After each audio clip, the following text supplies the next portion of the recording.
Hello everyone, welcome back to my channel. I'm back with another tutorial video, and in today's video I'm going to show you how you can log into the Shein website. So Shein is a wonderful online platform that helps you meet with different aesthetic and fashion trends that are revolving all around the world globally. And if you are into shopping and want to know how you can log into the Shein website, I'm going to show you how exactly you can do that.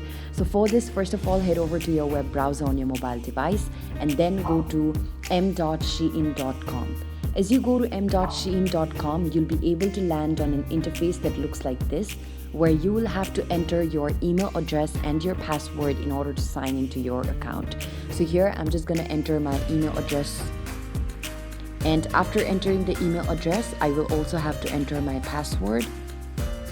So here I'm done entering the email address, and now I'm going to enter the password that I had earlier set for my account while signing up.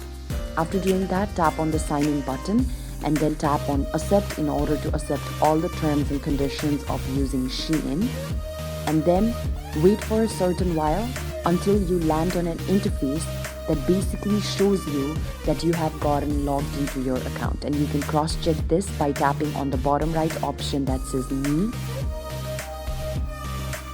As you tap on the me option, you'll be able to see that you have gotten logged into your account. I hope that this video has been able to help you out. If you found this video helpful, you know what to do. Do let us know in the comment section below. Like, share, subscribe to our channel, and also hit that bell notification so that you do not miss out on any of our future tutorial videos. Thank you so much for watching, you guys. I'll see you around next time.